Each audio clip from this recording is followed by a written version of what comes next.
To our sister republics south of our border, we offer a special pledge to convert our good words into good deeds in a new alliance for progress, to assist free men and free governments in casting off the chains of poverty. But this peaceful revolution of hope cannot become the prey of hostile powers. Let all our neighbors know that we shall join with them to oppose aggression or subversion anywhere in the Americas. And let every other power know that this hemisphere intends to remain the master of its own house.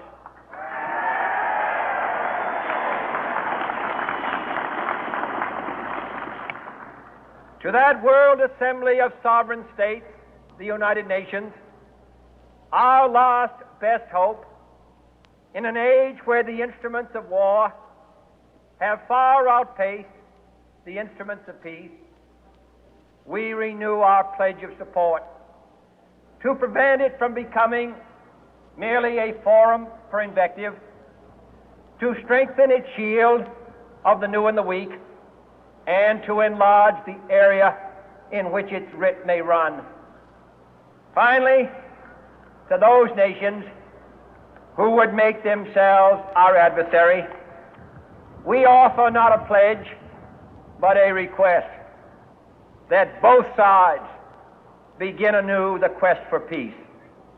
Before the dark powers of destruction, unleashed by science, engulf all humanity in planned or accidental self-destruction, we dare not tempt them with weakness, for only when our arms are sufficient beyond doubt can we be certain beyond doubt that they will never be employed.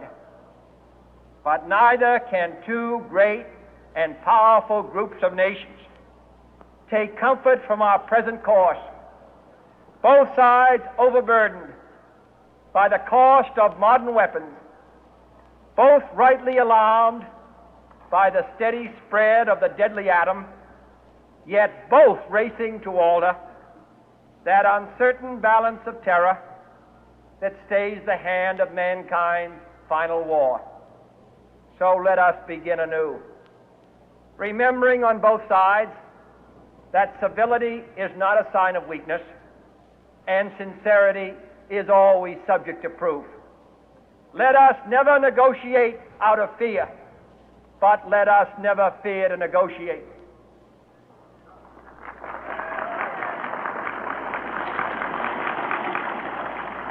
Let both sides explore what problems unite us, instead of belaboring those problems which divide us. Let both sides, for the first time, formulate serious and precise proposals for the inspection and control of arms, and bring the absolute power to destroy other nations under the absolute control of all nations.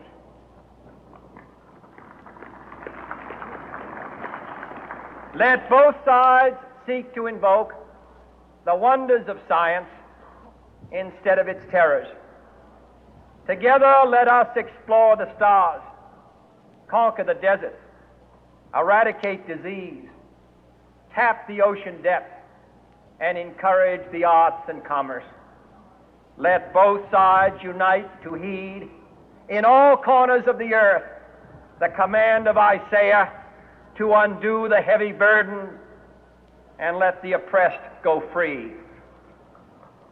And if a beachhead of cooperation may push back the jungle of suspicion, let both sides join in creating a new endeavor, not a new balance of power, but a new world of law, where the strong are just and the weak secure and the peace preserved.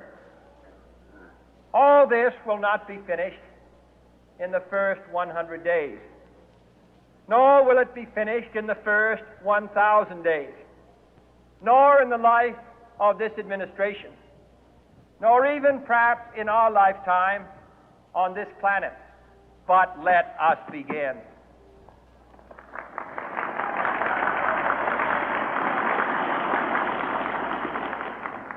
In your hands, my fellow citizens, more than mine, will rest the final success or failure of our course. Since this country was founded, each generation of Americans has been summoned to give testimony to its national loyalty.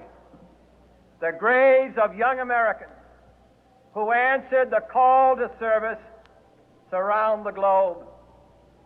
Now the trumpet summons us again, not as a call to bear arms, though arms we need, not as a call to battle, though in battle we are, but a call to bear the burden of a long twilight struggle, year in and year out, rejoicing in hope, patient in tribulation, a struggle against the common enemies of man, tyranny, poverty, disease, and war itself. Can we forge against these enemies a grand and global alliance, north and south, east and west, that can assure a more fruitful life for all mankind? Will you join in that historic effort?